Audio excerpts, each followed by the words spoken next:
Good morning, world. Well, it's morning time here in the U.S. If you're tuning in from another country, happy day to you, whatever time it is. And welcome to the Patriot Party. I'm Matt, and I'm so happy to be here starting off the weekend with y'all, all y'all guys and gals. Before we get started, there's a few things I'd like to go over. If you're new to the show, I'd like to take you on a quick tour so you know what to expect. And all y'all loyal listeners, this will only take a sec, so please bear with me.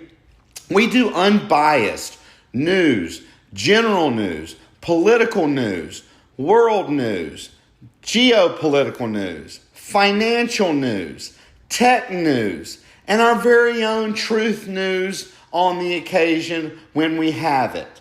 Celebrity news and gossip, sports, new movies and TV shows and their descriptions and where to find them. And my personal pick of the week from my collection of shows and movies that come highly recommended. At the Patriot Party, we're an all-immersive, conservative, America First movement that's not affiliated with any political party, providing entertainment, news, and updates done like never before to get caught up on everything in one place. If you enjoy the content, we ask that you please follow and share the channel. In the description of the video, we have also included links to our X, Facebook, YouTube, and TikTok accounts. On Apple Podcast, and it looks like Spotify now, the links are clickable. But on other platforms, they are jumbled up, so we included page names for your convenience. We would encourage you to visit our pages and check out the content. I encourage you to submit questions, comments, or even topic suggestions on Spotify or just DM me on our X. The link is in our description, and you can just go to X and type in the Patriot Party. Thank you so much for your support, because without y'all, we wouldn't be here. And today we have an exciting show, especially within our news part and our political news part. It is a continuation of some of the stuff that was going on last week, Trump versus the Constitution. And in my conservative view, like I said, it started last week and it has gotten out of control. There's a recap. Section 1, Article 2, or Article 8, gives Congress exclusive power to impose tariffs. There's arguments for Trump, but they don't hold water. If you want the exclusive, please listen to that part of last week's episode. First, a heads up. I will be off air for the next 2 weeks. I'm moving and going on a vacation. So I will be back with your favorite entertainment news show May 10th. And if there's like a little vibration or a echo, it's because this room that I'm doing this in now, my studio room, is bare. And it is being moved to the new house and set up as we speak. So I do apologize if there is a little echo. It will be better when I get into my new studio. And my new studio, if you check out my lives, I've got a whole new decor. Everything's going to be a top notch. So you all should definitely check out the lives when I do them on X. So let's get in. We've got some crazy stories this week. First, let's go into how the Supreme Court tells the government to seek the return of a man mistakenly deported to an El Salvadorian prison. And this story, I have gone deep into it to bring you all the depths of the truth. So first off, the Supreme Court told the Trump administration to seek the man that they took from Maryland that was here in the U.S. legally and sent him mistakenly, they've admitted it, to an El Salvadorian gang prison. They extradited him. And they rebuffed the government claims that it need do nothing to remedy its error. Now, normally, in a Supreme Court ruling, there's a split. There's a 5-4, 6-3 split. Now, when you know you're in the wrong when the Supreme Court rules against the government 9-0 and says you cannot deport a legal resident. But this migrant, it goes deeper. And we're just scratching on the tip of the iceberg right now. This migrant has an American wife and 3 American children. And he was granted a stay forbidding his return by an immigration court in 2019. And ICE knew this. As soon as they picked him up, his wife was his advocate. During a tense hearing before the U.S. District Court, Judge Paula Zinnes on Friday afternoon, after the Supreme Court ruling, because the Trump administration, it was a little ambiguous and the Trump administration refused. So the attorney for the family, which is ridiculous, they even got to get an attorney because the Trump administration, hey, they said they made a mistake. They should hold themselves accountable and bring this guy back. The Justice Department attorney, Drew Ensign, repeatedly stonewalled the judge as she sought to nail down details about the steps the administration is taking to secure the return of Kilmar Armando Albergo Garcia, at one point even admitting he had no information to provide on exactly where the Maryland father of 3 currently was. I'm not asking for state secrets, the judge said, after Ensign told her he didn't have basic details on where Ambrigo Garcia was. I'm asking a very simple question. Where is he? There is no evidence today as to where he is, the judge said later. This is extremely troubling. Now, the Trump administration has conceded that there was a mistake because of an administrative error. Now, I want you to remember this statement from the Trump administration, because then they backpedal. But we're going to get to that. And now the El Salvadorian president refuses. And Mark Rubio says judges can't interfere with foreign policy. Foreign policy? How is this foreign policy? How is this foreign policy to take basically a United States citizen? He was married to a United States citizen. He had an order from a judge that allowed him in the country forever. And I'm sure he was probably working on his green card. There's no evidence to show any of that, any of the green card stuff. But he was basically a United States citizen. You kidnapped him. That's basically what you did. And you sent him down to El Salvador where the immigration judge in 2019 said, you have shown me proof that if you are sent back there, you will be persecuted and killed by gangs. And you put him in a violent facility full of gang members who want to kill you. And then you've got someone who I used to respect.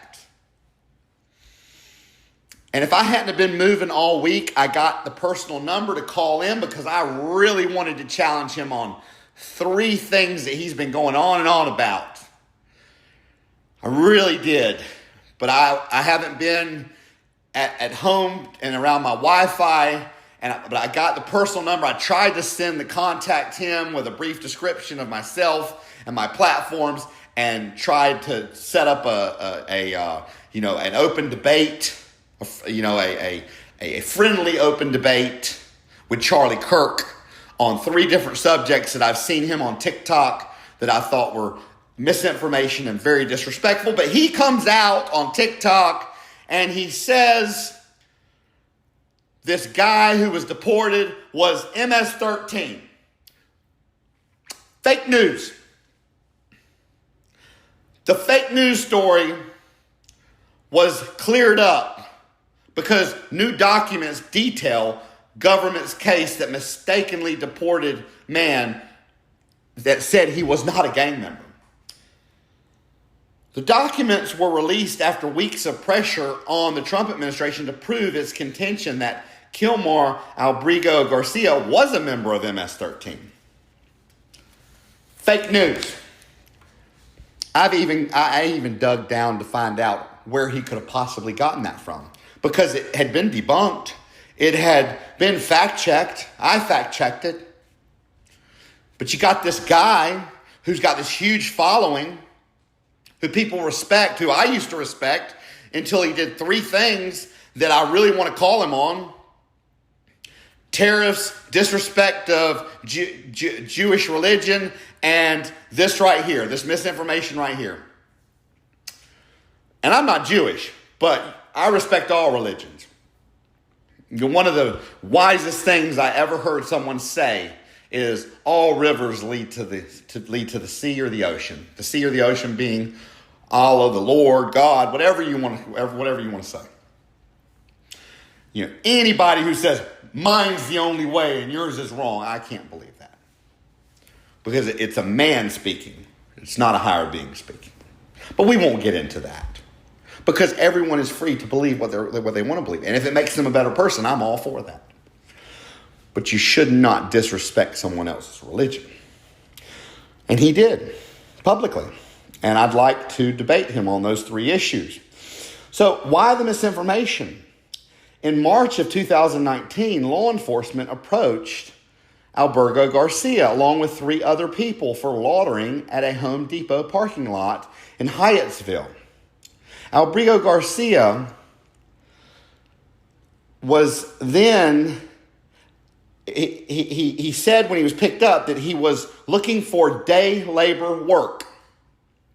He was handed over to immigration authorities, and he wound his way through the legal process. And later in 2019, an immigration judge barred him from being sent to El Salvador. The order said he proved he was well-founded fear.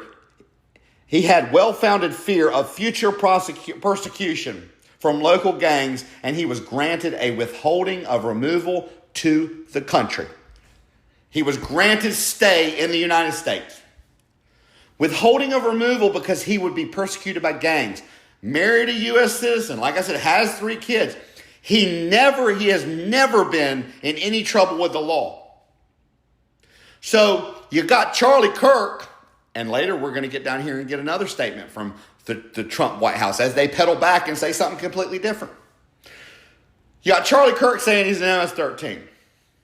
Guy comes over here, convinces a judge that he's going to be persecuted by gangs, marries a woman, has three kids, never gets so much as a traffic ticket, never has been in trouble with the law, but he's a gang member.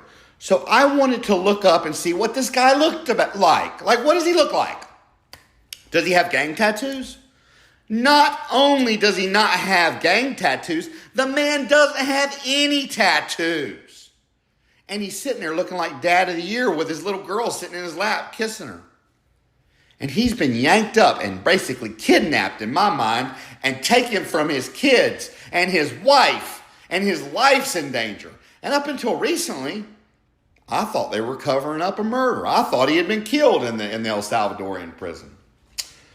So there has been no evidence that Trump has tried to return the wrongly deported man, the judge says. Then,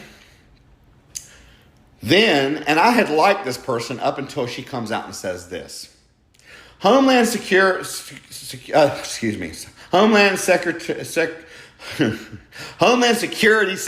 Kristi Noem, said in a statement Wednesday, "We hear far too much in the mainstream media about sob stories of gang members and criminal illegals, and not enough about their victims.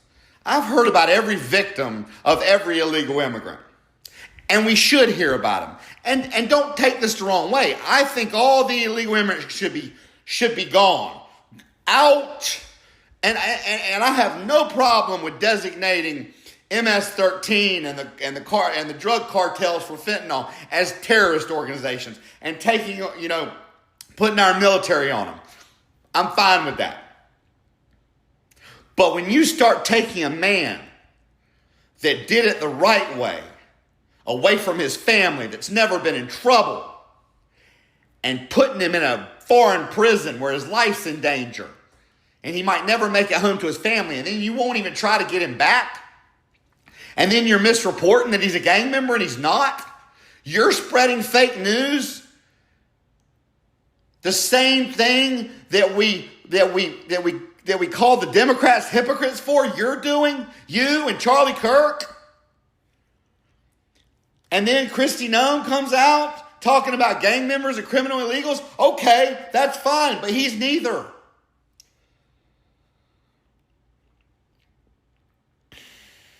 This is a miscarriage of justice that makes this administration seem dictatorial and full of fake news. You are proving the Democrats right.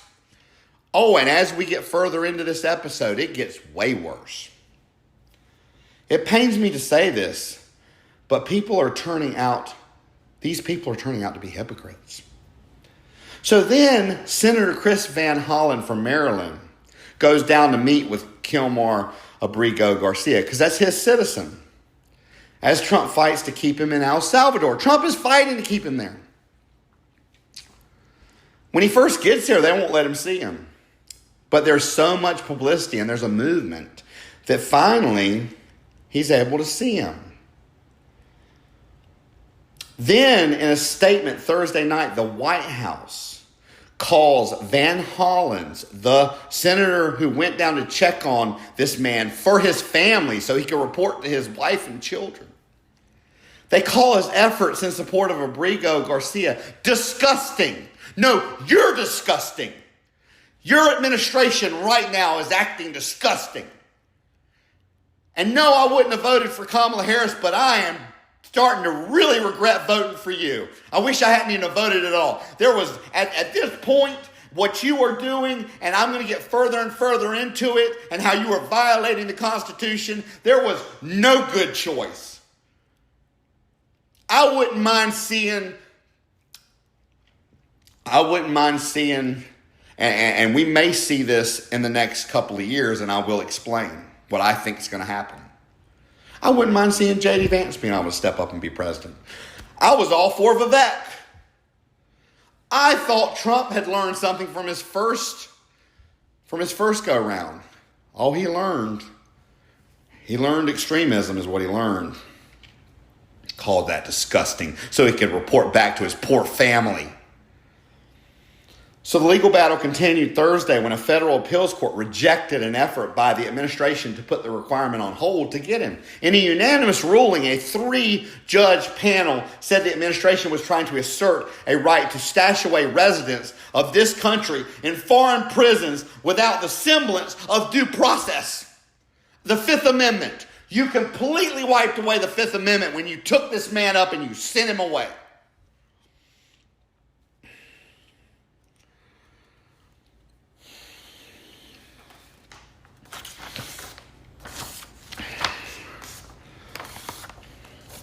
So Van Hollen has called the Trump administration's resistance to facilitate Abrigo Garcia's return to the United States an attempt to cover up his wrongful deportation.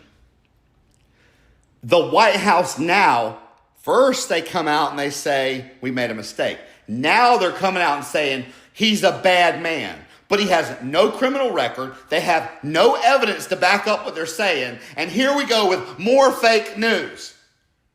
And their fake news is putting a life in danger.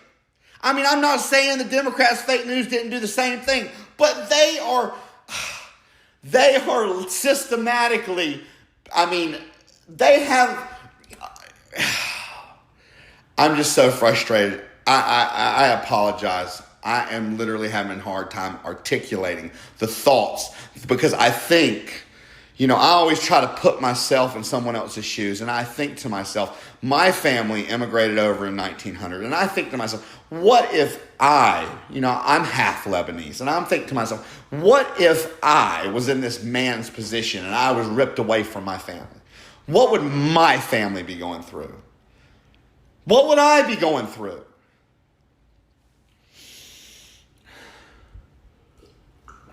Now, this next story, I actually agree with this next story. I actually agree with it. And it's in my home state. An immigration judge in Louisiana is allowing the Trump administration to move forward with its effort to deport Columbia University activist Mohammed Khalil. Assistant Chief Immigration Judge Jamie Comins ruled that the U.S. determination that Khalil poses adverse foreign policy consequences for the U.S. is facially reasonable. So, Trump told him if you participate or arrange, and you're on a foreign visa or green card, anti-Semitic protest, you will be sent back to your home country. Before he went off the rails, this was there was nothing wrong with this. The U.S. Department of Education said it is moving to strip federal K-12 funding from Maine due to what it called the state's refusal to comply with Title IX. I agree with this. This is why I voted for Trump. I voted for Trump to get rid of wokeness, to erase that blight, that cancer from our society, from our education systems, and to get rid of biological males in bathrooms so my little girl did not have to change in front of a biological male or play sports with them. Even though she does jujitsu with them and boxes with them and all that, and she's training, from MMA. I don't want that in school. So the Friday announcement followed a department investigation into the state's policies governing transgender athletes. Those investigations determined that the state was in violation of Title IX, which the state has denied. The department has given Maine every opportunity to come into compliance, and they have, with Title IX, but the state's leaders have stubbornly refused to do so, choosing instead to prioritize an extremist ideological agenda over their students' safety, privacy, and dignity. The department said in a statement announcing the move. I agree with this next judge's order. A U.S. judge will not curb immigration enforcement in places of worship. You should not be able to go hide in a church if you're breaking a law. If you're selling drugs in a church, they're going to come in the church and arrest you. If you're breaking a law in a church, that should not give you safe haven from breaking the law. Bottom line. This was, interesting, so I put it in here. The world's longest lasting pig organ transplant has failed, doctors announced. Tawana Looney, 53, of Gadsden, Alabama, had her pig kidney removed on April 4th after her body rejected the genetically modified organ.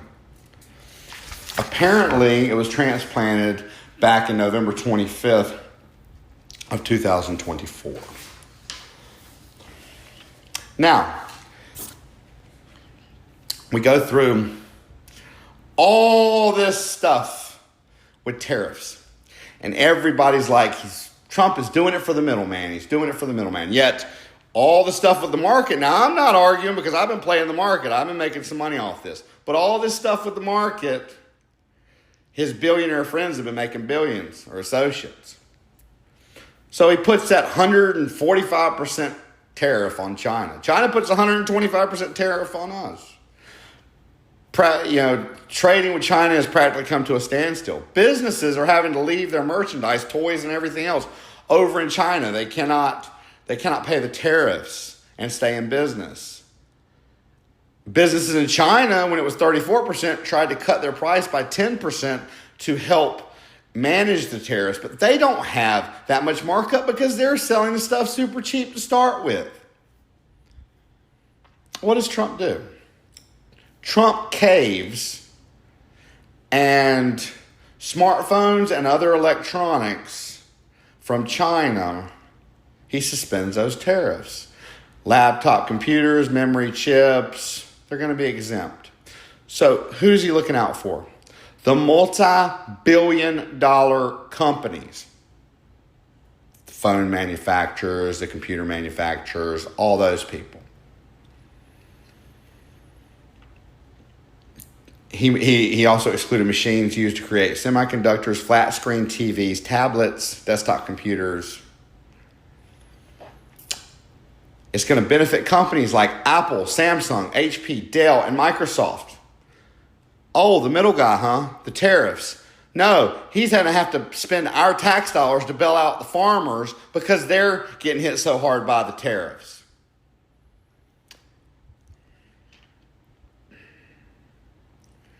Then he comes on and says, well, 10% is a good floor. 10% is not going to move any companies into the U.S., I can tell you that. Then he comes out later, and he says, well, this is just a brief suspension. I'm going to enact it later. I mean, if you're a company, how do you plan around this haphazard, I'm going to suspend it. I'm not going to suspend it, but a little while. I'm going to do this. I mean, how do you plan anything? The markets are all over the place. So then he shares a video on social media claiming he intentionally caused a stock market crash. Now, I'm going to tell you what his reasoning was, and then I'm going to break it down. The video suggests that his goal was to push cash into U.S. Treasury bonds, which would pressure the Federal Reserve to lower interest rates, then in turn could allow the U.S. to refinance its national debt at a lower cost, weaken the dollar, and reduce mortgage rates. That is an asinine way to look at economics. First, The Economist pointed out that the Federal Reserve operates independently and bases its decisions on broader economic conditions, not political maneuvering. Additionally, Trump's tariffs, which were part of this strategy, are expected to raise inflation, making it unlikely for the Feds to cut interest rates anytime soon. So there's that part of your reasoning out the window. Trump's strategy didn't play out as he claimed it would. Instead of strengthening bonds or achieving lower mortgage rates, the bond market experienced significant turmoil. Yields on U.S. Treasury bonds surged, which actually drove up borrowing costs for mortgages, credit cards, and other loans. Oops, there we go. Oh, Trump, the Wharton School of Business, back however many years ago, is not doing too well right now. The U.S. dollar also weakened. Contrary to the intended, created more uncertainty than benefits, undermining confidence in U.S. financial markets. So the plan's execution pretty much backfired. But let's get a little deeper into it. Weakening the dollar leads to higher interest rates on borrowing money. So when the dollar weakens, foreign investors, he was talking about refinancing our national deficit, which is $37 trillion, $36 trillion. Foreign investors demand higher returns to compensate for the increased risk of holding U.S. assets, which is completely opposite of what he said. This drives up yields on Treasury bonds, which are closely tied to interest rates for mortgages, loans, and other forms of borrowing. Ironically, this makes borrowing more expensive, undermining the very goal of refinancing debt at lower cost. Trump's plan seems to have overlooked that ripple effect. And everyone said he was doing this for the middle class. But like I said, his associates and friends made billions off this market manipulation. While a 10% tariff will only raise prices, it won't bring manufacturing jobs to the U.S. or help the middle class. Lower taxes for multi-billion-dollar companies won't help the middle class either. It didn't help in 2017, and it won't help now. Everybody said it did. That did not. If you look back to the numbers, it was a meager 2% growth. Wages stagnated. And I can tell you what else it did back in 2017. First responders and people like my fiance who were RNs back then and are RNs now but are in higher education schools, because, well, that's where the money is. But RNs, nurses, first responders, they used to be able to write off their scrubs, their medical equipment, stuff they had to pay for out of pocket. Guess what? Trump's 2017 tax plan took that away from our first responders. Don't believe me? Look it up. It helped the multi-billionaires.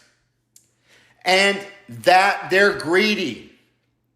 They're greedy. And now you want to help them? I'm telling you what's going to happen. With AI and automation, they're going to automate their factories and hire less people. If you really want to stimulate the economy, lower taxes for small and medium-sized businesses, the backbone of America. Companies have been canceling orders and delay hiring amid tariff uncertainty. I voted for Trump, like I said, to end wokeness, biological boys in the girls' locker room, sports and bathrooms. Not for him to piss on the middle class's leg and tell us it's raining. And now Trump says tariffs will come back to all exempt items after reprieve is over. This is unfair, inconsiderate, bad business. He is sadly proving Democrats right, and regular voting folks don't want to hear the truth. But you know what? I'm not going to be silenced. I'm not going to be silenced. I have lost followers on X for putting the truth out there because people would rather hear fake news than they would the truth. I'm going to tell you what you need to hear, not what you want to hear. Now, let's go into Harvard. Now, I was all against these Ivy League universities and these professors pushing this woke ideology. But I do not like where Trump has taken this. It is trouncing the Constitution. Let's get into it. Harvard had previously signaled it would work to combat anti-Semitism on campus and has taken steps to tighten disciplinary procedures and remove some faculty. But Garber made clear that the new demands were unacceptable from this administration, from Trump. Garber posted on the school's website that the administration demanded expanded terms late Friday that went beyond prior requests in exchange for maintaining federal funding. Now they've taken $2.2 billion away from them because they won't roll over for this. These included reforming its governance. That's not too much. Ending diversity, equity, and inclusion programs. I'm all for that. I believe that's negativity and wasted funds, and I can get down with that. I'm conservative. I can get down with that. Changes to its administration and hiring, curbing the power of certain students, faculty, and administrators because of their ideological views. I cannot get down with that. Let me break that down for you. That is literally saying that they don't want students or administrators hired because of what they believe. Now, if you take what you believe and you try to push it or cram it down my throat, that's one thing. That's one thing. You're violating me. But you cannot tell me I can't go or work at Harvard because of what I believe. So the president said it makes clear that the intention is not to work with us to address anti-Semitism in a cooperative and constructive manner. Although some of the demands are aimed at combating anti-Semitism, the majority represent direct government regulation of the intellectual conditions at Harvard. Now, the First Amendment protects freedom of speech and expression. You are telling me what I can believe which includes the right of private institutions like Harvard to determine their own policies and practices without government interference. By attempting to dictate admissions and hiring practices based on ideological grounds, the administration's actions are infringing on these. They are just trouncing the Constitution. They are trouncing it.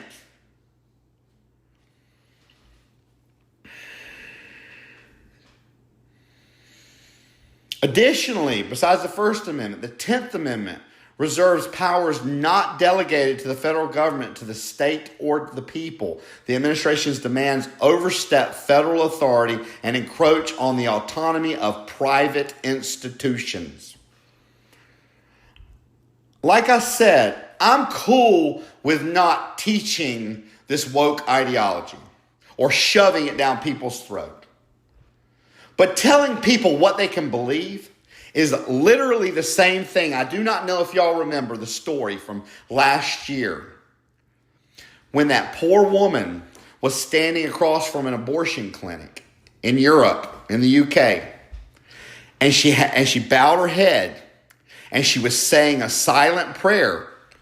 Not a word. She wasn't even talking. She was just silent prayer in her head, and they arrested her for a silent prayer because she was silently praying. They arrested her twice.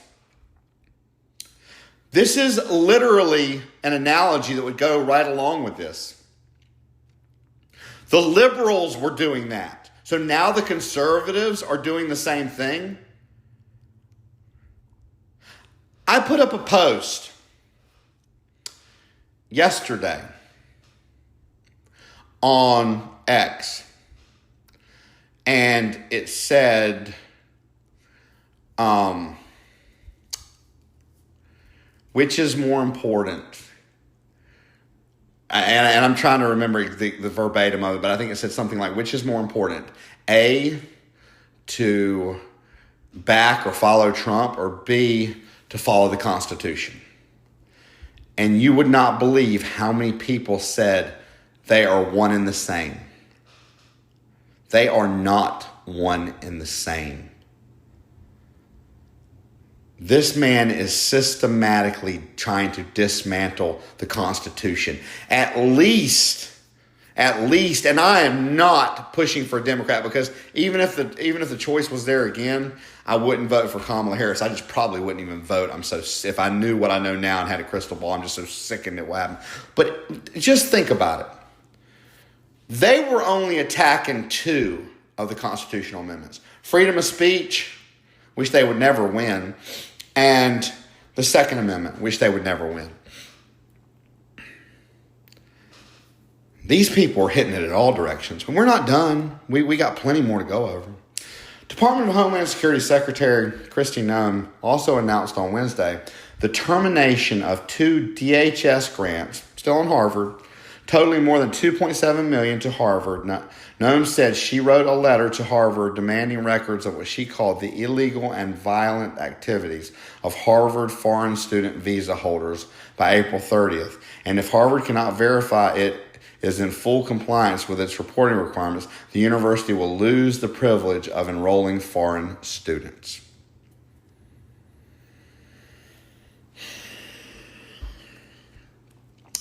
So Trump plans to slash the State Department funding by nearly half. There was a memo put out.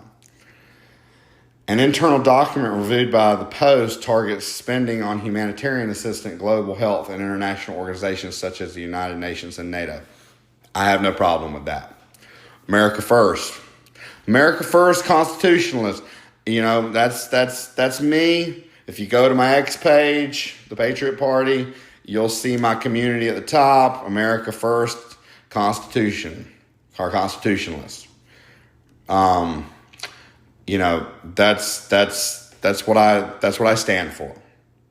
That's an America first policy. I have no issue with that. This, I think we all need to bow our heads, you know, and say a prayer for the victims of this, and probably the family of the guy who did this, because you don't hear about this every day.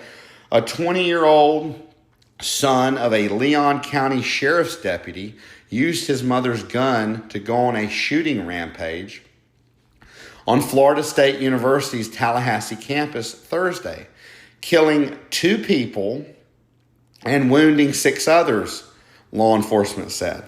The alleged shooter was himself shot and taken to a local hospital. The surviving victims were listed in fair condition.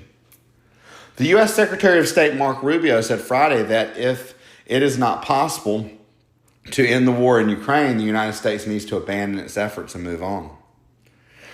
Europe's not going to like that. I don't have a problem with that, but this is the only thing I have to say.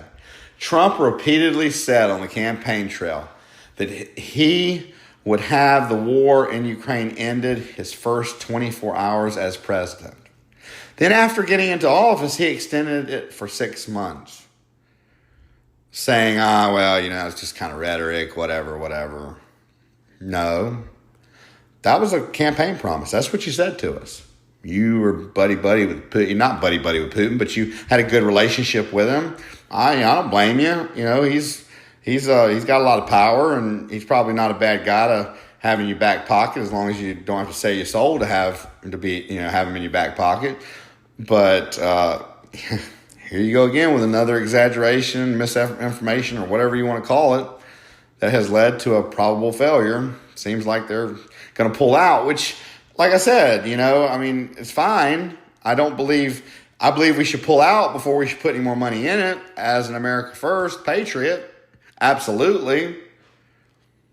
I don't like being told it'll be handled in 24 hours. Like, exactly what's going to happen, and then you can't handle it. But, it may be, things happen, and Zelensky's a big baby, so, I'm not going to hold too much against you for that. What I hold against you is when you violate the Constitution. Now, this takes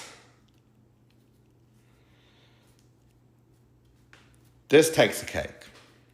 This is the latest news, and it takes the cake. Anyone who said that upholding the Constitution and backing Trump are one and the same, this guy, to even want to check in the legality of this, I know it's not legal, and you're supposed to be president. For this thought to even go through your head. So this is what he's doing.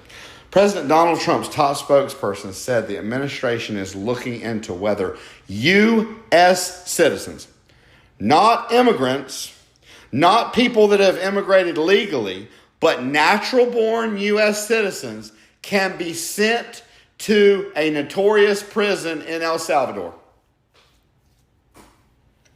Think about that for a minute. Think about being sent to a violent gang prison in El Salvador, and we'll talk about it a little more in a minute. He said he would only consider this, one, if it's legal, which it's not, for Americans who are the most violent, egregious, repeat offenders of crime who nobody in this room wants living in their communities.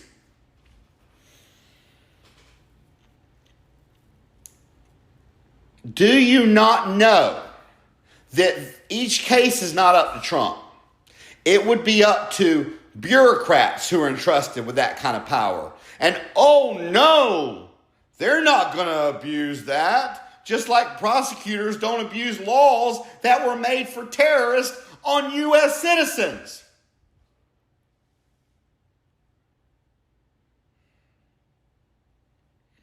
The idea of sending U.S. citizens to foreign prisons raises serious constitutional violations. Legal experts have pointed out that such a move would violate multiple constitutional amendments, including the Fifth Amendment, which guarantees due process, the Eighth Amendment, which prohibits cruel and unusual punishment. Can you imagine being sent to one of the most violent gang-ridden prisons down in El Salvador, and you can't even understand what they're saying if they're plotting to kill you? You don't even understand their language? The 14th Amendment, which assures equal protection under the law. Additionally, U.S. citizens cannot be deported under immigration law, as deportation applies only to non-citizens. You can't deport a citizen to another country. You freaking fool. I am so mad that I voted for this guy. But I'm going to tell you, before we get into tech news, I'm going to tell you, Democrats would have been all over this last time. All over everything. It makes you wonder, why are they being so quiet? Why are they being so quiet? Well, I'm going to tell you what I think. I said the Democrats were bought and paid for, and some of the Republicans, by large corporations, military industrial complex, BlackRock, those kind of corporations. Google, tech companies that don't like Trump. They're very liberal. I believe their think tanks have said, look, give Trump enough rope, he's going to hang himself. Let him hang himself. And then in 2 years, y'all are going to get the House and the Senate back. And when you do, not only will you be able to impeach him, but you will be able to recommend him for criminal charges that will stick.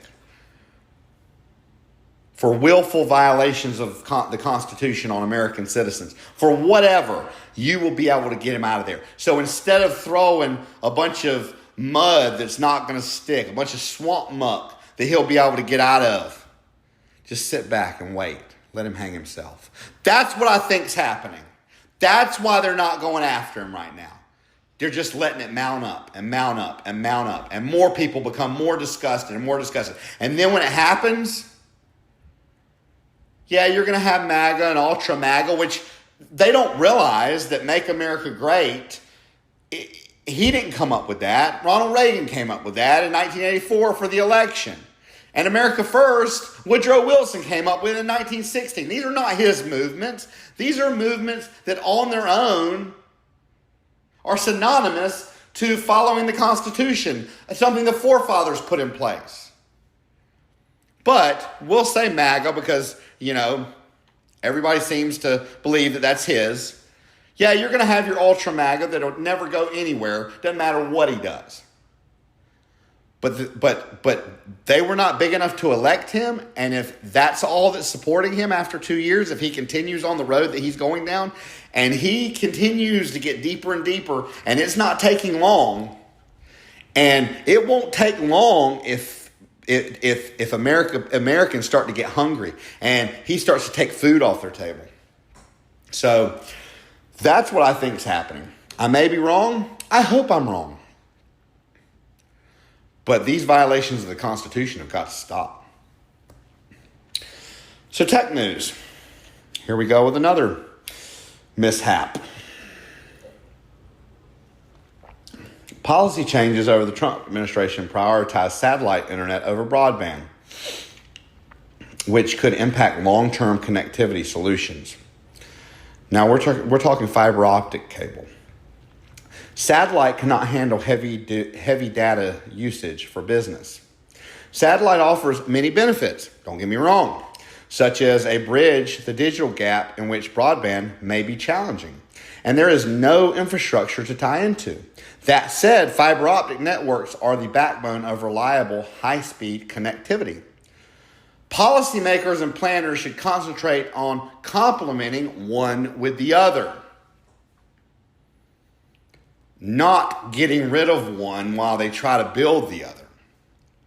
So here again, I believe we see someone who is short-sighted and not taking the path of least resistance, which is also the path that makes the most sense. Financial news. Capital One and Discover merger. Regulators approved the merger of Capital One and Discover, paving the way for the creation of the largest credit card company in the U.S. This deal could impact merchant acceptance rates and credit card interest rates for Discover customers. American Express growth. This is kind of cool. American Express reported strong growth with a 7.5% year-over-year increase in billed business. The company highlighted significant spending by Gen Z and millennials, who now make up a large portion of its customer base.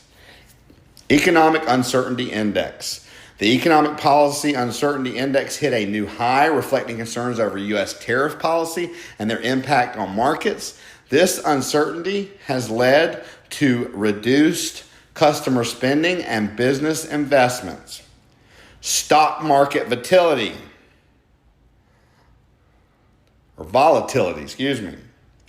The stock market experienced another rough week with major indices like the S&P 500 and Dow Jones showing losses. Trade tensions and trade policies continue to weigh heavy on investor sentiment.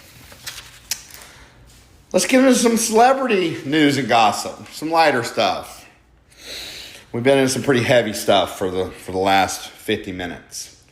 Savannah Chrisley breakup. Savannah Chrisley, known for Chrisley Knows Best, and her boyfriend Robert Shiver have ended their relationship after nearly 2 years together. Seems almost impossible in Hollywood to stay with somebody. Brian Austin Green's surgery. The Beverly Hills 90210 star revealed he underwent surgery for a perforated appendix and is now recovering. Best wishes to you, Brian Austin Green. I always liked him. Offset and Cardi B rumors. Offset reacted to rumors about his ex, Cardi B, being spotted with NFL star Stefon Diggs at Coachella. Offset just punched the air, saying, "I'm happy for her." Gylie King and Lauren Sanchez's space trip. Gylie King and Lauren Sanchez faced criticism for their all-female cruise trip to Space on Blue Origin's NS-31 mission. Prince Harry's support for Meghan Markle. Prince Harry expressed his happiness over Meghan Markle's success with her brand. Now let's get into some sports. NBA play-in tournament. The NBA play-in tournament concluded, setting the stage for the playoffs. Teams battle for the final spots in the postseason with thrilling matchups and standout performances. So the 2025 NBA playoffs are set, and the teams that made it. The Eastern Conference. Cleveland Cavaliers, 1st seed. Boston Celtics, 2nd seed. New York Knicks, 3rd seed. Indiana Pacers, 4th seed. Milwaukee Bucks, 5th seed. Detroit Pistons, 6th seed. Orlando Magic, 7th seed. TBD in tournament winner, so to be determined on number 8. All right. And for the Western Conference, Oklahoma City Thunder, 1st seed. Houston Rockets, 2nd seed. Los Angeles Lakers, 3rd seed. Denver Nuggets, 4th seed. LA Clippers, 5th seed. Minnesota Timberwolves, 6th seed. Golden State Warriors, 7th seed. And then 8th is to be determined. Masters Golf Tournament, Roy McIlroy achieved a career Grand Slam by winning the Masters at Augusta National. His victory was celebrated as a historic moment in golf. MLB Jackie Robinson Day, Major League Baseball honored Jackie Robinson Day, celebrating his legacy as the first African American to play in the MLB. Games featured special tributes and commemorative events. WNBA draft. The WNBA draft took place, and Paige Bueckers being selected as the number 1 overall pick by the Dallas Wings. The draft highlighted emerging talent in women's basketball. NHL playoff race. The NHL regular season wrapped up with teams vying for playoffs positions. Several tiebreakers determined the final standings and matchups. NFL draft preparations. NFL teams continue preparations for the upcoming draft with discussions around sleeper picks and potential trades dominating headlines. Let's go to new movies. A Minecraft movie, an adventure comedy action film featuring Jack Black and Jason Momoa. It brings the popular game to life with humor and thrilling escapades. The King of Kings, an animated family film starring Kenneth Branagh and Oscar Isaac. It offers a heartwarming tale with stunning visuals. Sinners, a horror thriller drama directed by Ryan Coogler, starring Michael B. Jordan in a dual role set in the 1930s Deep South, explores themes of redemption and evil.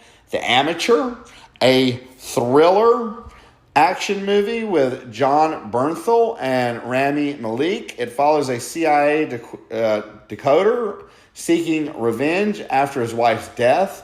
Drop, a thriller mystery drama starring Megan Faye. It tells the story of a widowed mother facing threats to her son's life. New TV shows. Rock the Block, Season 6, HGTV. Renovation stars compete to add value to identical properties in Los Angeles, aiming for a cash prize. Tic-Tac-Doe, syndicated, a revival of the classic game show where contestants answer trivia questions to win $10,000.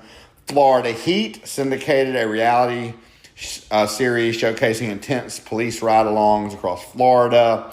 100 Day Dream Home, Season 6, HGTV. A couple helps clients design and build dream homes in just 3 months. 1,000-Pound Sisters, Season 7, TLC. The Slayton sisters continue their weight loss journey to qualify for life-changing surgery. The Valley, Season 2, Bravo of Vanderpump Rules, focusing on friends navigating businesses and relationships in the Valley. The Glass Dome. Netflix, a criminologist investigates the disappearance of a local girl in a small Swedish town. And Government Cheese, Apple TV, a comedy drama exploring quirky characters and their interactions in a small town. Last but not least, yours truly, my pick of the week. I just finished watching it. I believe it's the final season, the 3rd season, Bosch Legacy. Now, if you haven't watched Bosch, I would probably start out with that, but you could just watch Bosch Legacy. And like I said, I believe it's the 3rd and last season. It was a phenomenal season. It's called Bosch Legacy. You can watch it on Prime. It is it's a police kind of private eye. I don't want to give away too much, but one of the guys on it, the main character, he was ex-Special Forces. He's an older guy now, but he's a super good detective. Yeah, I'm not going to give away too much, but it's a good show. It's not too copy, but it's a good show. It's got a good plot and some good actors on it. So it's Bosch Legacy. There's 3 seasons on that, and then there's several seasons on Bosch. I think it's like 6 seasons. So if you want to binge watch, you can do both, or if you just want to watch Bosch Legacy, you can do that as well. It's a great show. So anyway, with that, don't forget, I'm not going to be back until May 10th. We'll be done with my move by then and my vacation, and I will be bringing you some more of who knows what. Who knows what will have transpired by then. Until then, y'all guys and gals in this country and any other one that's listening to this, y'all stay safe. And I hope you enjoyed this show. Thank you so much for listening.